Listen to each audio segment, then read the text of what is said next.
Samuel Mungu, bonsoir. Bonsoir. Vous êtes entrepreneur.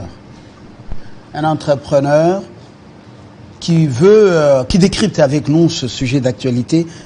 Washington promet un financement de 55 milliards pour 54 pays, je crois. Hein.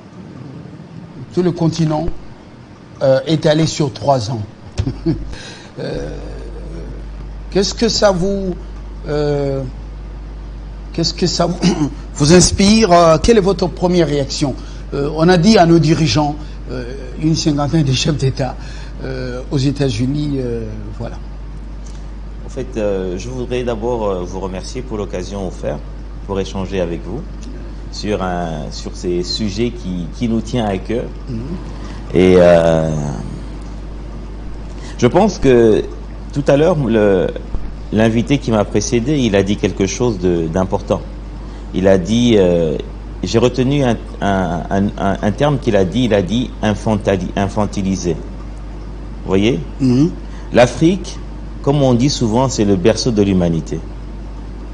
Celui qui a vu tout le monde venir sur Terre et celui qui est le parent de tous. Et sans oublier un élément important, c'est que dans cet échange, on va savoir c'est qui donne quoi à qui.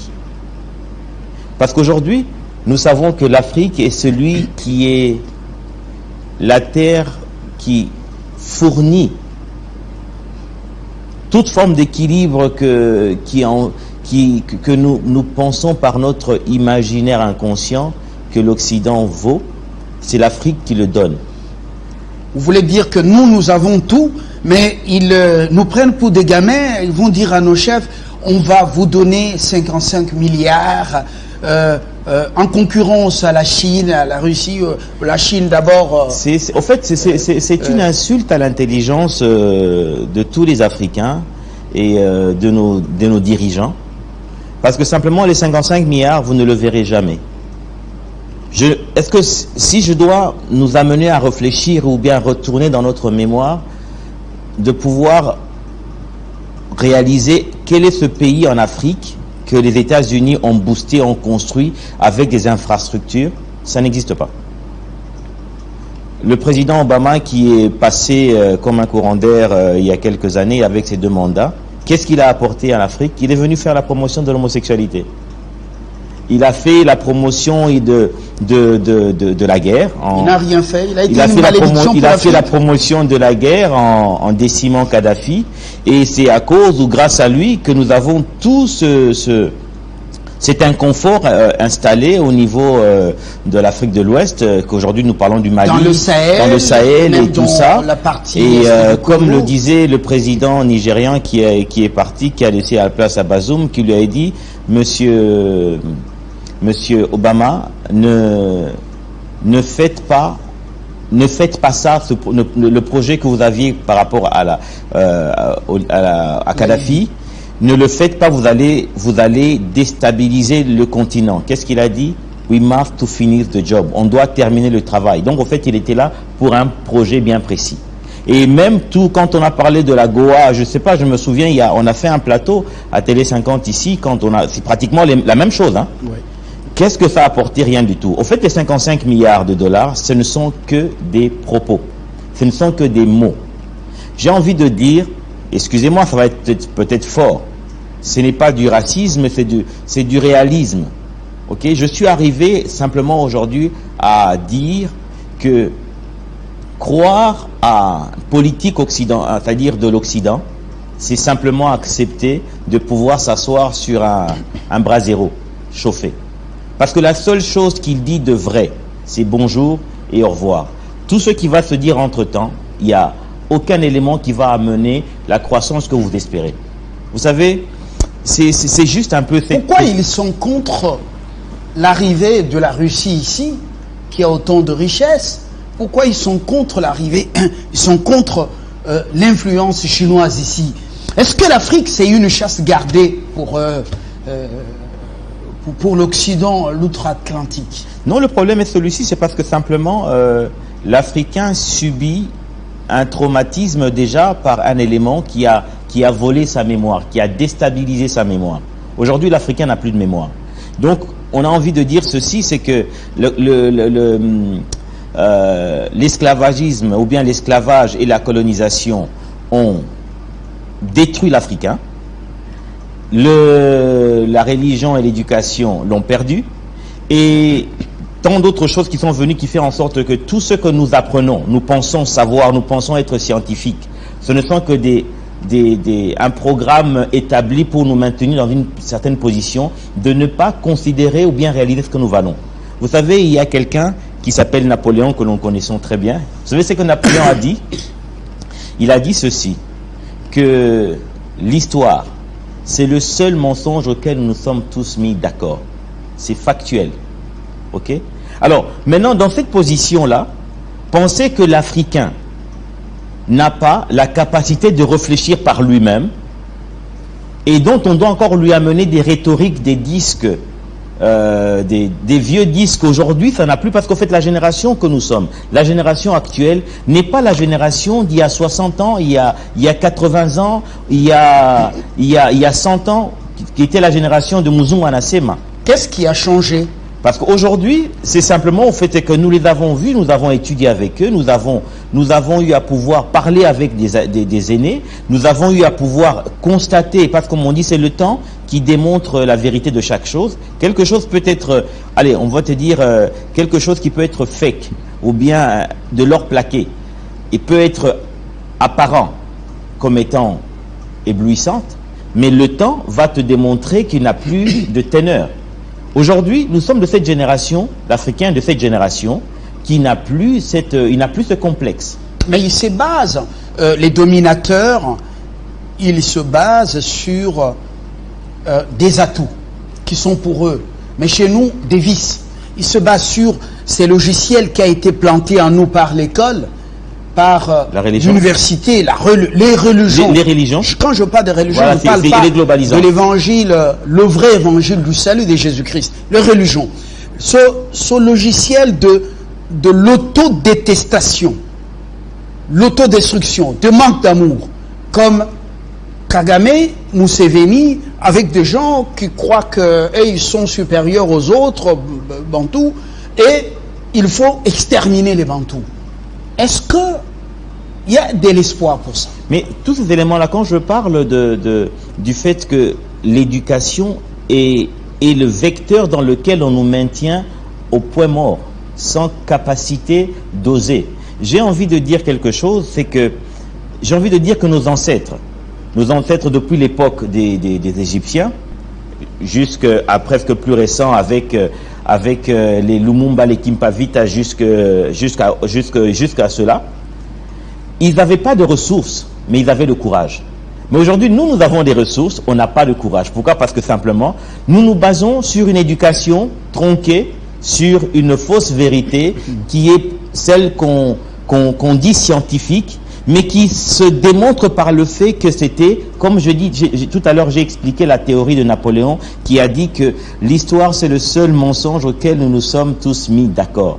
Parce que même quand le fait qu'on va me dire que mon frère Kassaïen, on va me raconter une histoire qu'il vient de quelque part pour que je le déteste. Le Mukongo vient de quelque part pour que je le trouve comme un étranger. Parce que simplement cette éducation n'est pas celle que mon parent m'a racontée, mais celle que le Belge me raconte, celle que le Français m'a racontée.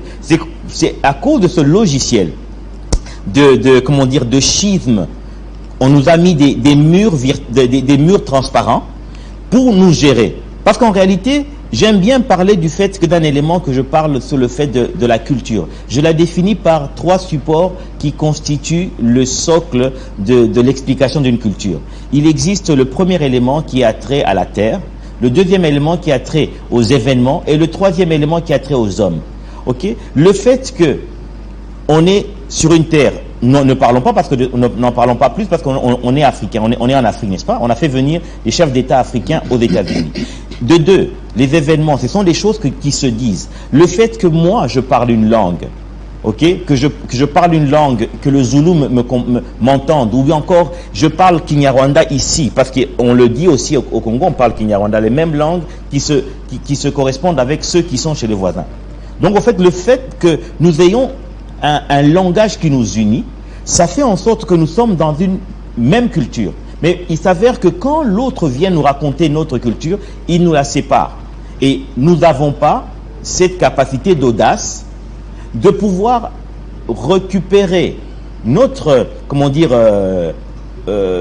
notre savoir-faire pour nous reconstituer. Parce qu'aujourd'hui, tant que nous allons être toujours tributaires ou encore dépendants de Muzungu Nasema, les États-Unis nous appellent. Demain, c'est le petit Macron en termes d'âge, ok, par rapport à d'autres chefs d'État qui appellent les aînés. Ils vont tous courir. Demain, ça sera encore telle autre chose. Il s'avère que quand on est un chef, quand on est un roi, je crois l'âge ne compte pas. Il est un chef de l'État. Je sens que vous êtes opposé à son arrivée ici. Beaucoup pensent qu'ils pourront même passer nu sur le tarmac afin de bloquer l'atterrissage, ou sur la piste, bloquer l'atterrissage sur l'avion. Mais on n'est pas encore là. La France était un vrai problème pour l'Africain. Donc, il ne fallait pas que nos chefs aillent aux États-Unis. Je pense qu'au fait, par rapport à ce que nous valons, parce que aujourd'hui, il suffirait si le Congo se disait de pouvoir rester en autarcie. Nous sommes quand même 100 millions d'habitants. Hein. Vous savez, 100 millions, tout à l'heure, c'était hier, il y avait le match de la Croatie avec l'Argentine. Et la Croatie, vous savez, toute la Croatie qui est un État en Europe, assez fort de par sa posture historique, ainsi de suite. Ils ne sont que 4 millions, Monsieur Fabien. Ils ne sont que 4 millions. Et nous sommes 100 millions. Sous le fait même de notre population, nous avons une capacité, de par nos propres ressources que nous avons, par rapport à l'eau, minière, agricole, sur le plan agraire et tout ça, nous avons cette capacité de pouvoir susciter et fabriquer la richesse. Et un chef d'État d'une nation de 100 millions d'habitants, c'est pas ton ami, j'ai envie de dire ça comme ça. Il plaide pour que l'Union africaine soit davantage prise en compte lorsque il y a réunion du G20. Il plaide pour une place au Conseil de sécurité de l'Afrique comme membre permanent, et tout ça, est-ce que ça demandait qu'on invite les dirigeants africains aux États-Unis? Donc vous comprenez que le vrai combat, il faut freiner la Chine et la Russie ici, sur le continent, mais ces gens ne présentent pas mieux. Non, en fait, le problème c'est qu'ils sont tellement convaincus du logiciel qu'ils ont installé en nous que nous sommes des abrutis. Et au point que l'Africain d'aujourd'hui n'a pas cette capacité de discerner entre un partenaire qui vient de manière respectueuse en face de lui et que d'un autre qui vient avec condescendance, qui lui répète la même rhétorique et depuis 100 ans ne lui fait pas avancer. Vous comprenez? Il n'existe pas, comme on dit aujourd'hui, un pays français en Afrique ici que la France a développé, outre mesure, de la manière à ce qu'il soit autonome.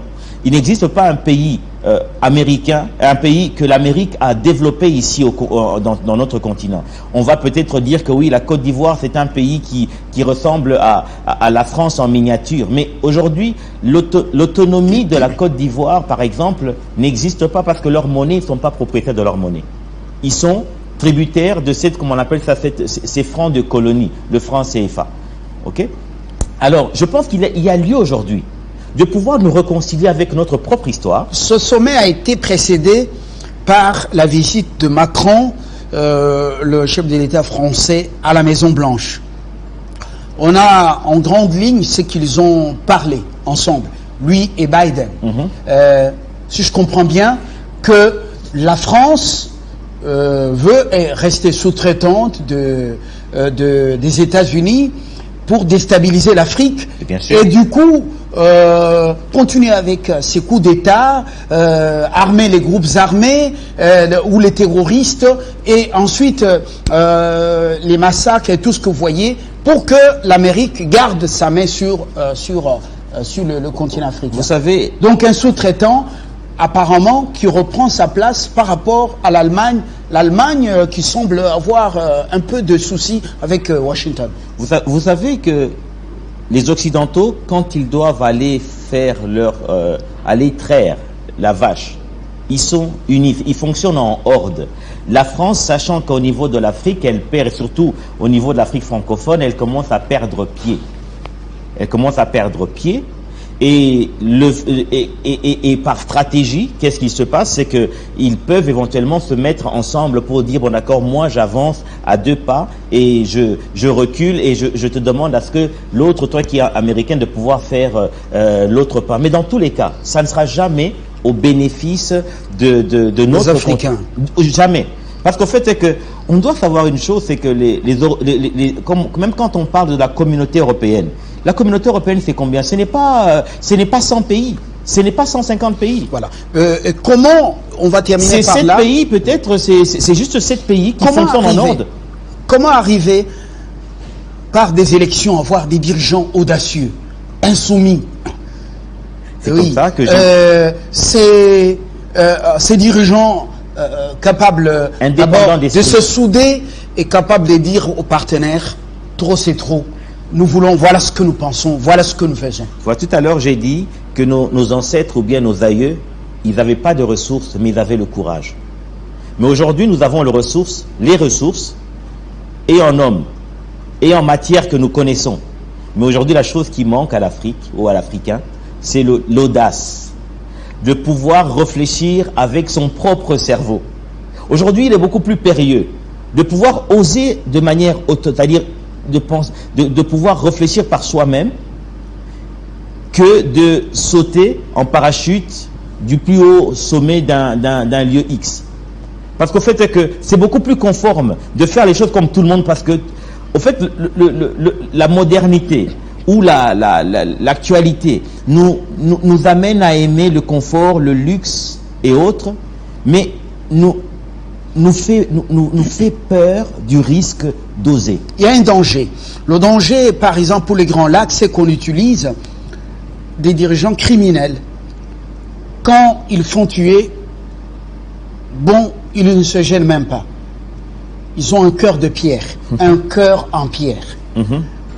Est-ce que c'est possible, cette Afrique, qui se remet en cause et qui comprend que tout le monde lui fait les yeux doux à cause de ses richesses, mais cette Afrique qui revient à l'idée de Kadhafi pour pouvoir se mettre ensemble, être unis et faire face aux prédateurs? Oui, permets-moi de pouvoir relever ce sujet important. Assez rapidement. Que tu viens de mettre en exergue maintenant.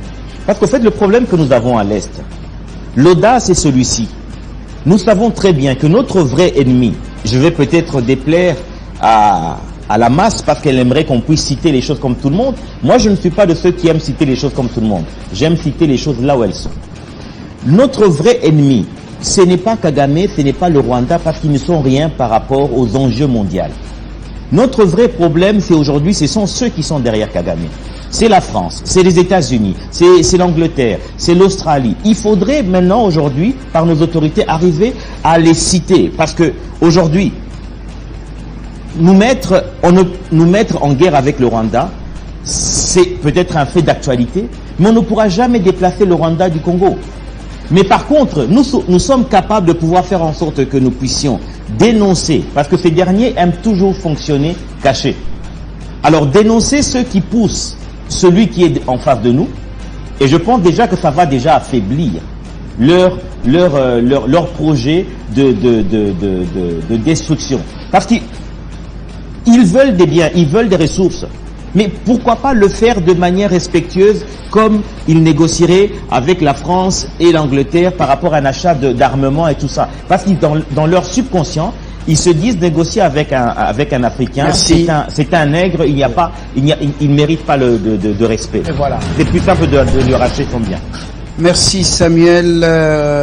Oui, au-delà de Wagner, la Russie veut un partenariat respectueux, passe par la grande porte, je dis bien au-delà des Wagner.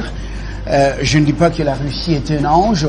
La Chine veut passer par la grande porte, mais les autres veulent passer par des voies tortueuses dans le bain de sang. Ils veulent et les richesses et le sang des Congolais et les déplacer, les dominer, les déplacer pour pouvoir les remplacer par d'autres entreprises diabolico-satanico-infériques, mais qui ne fera pas long feu. Les consciencieux ou le peuple conscient est debout pour pouvoir défendre la patrie. Bonsoir, le journal, et après sur Télé 50, toujours au service du peuple et de l'Afrique.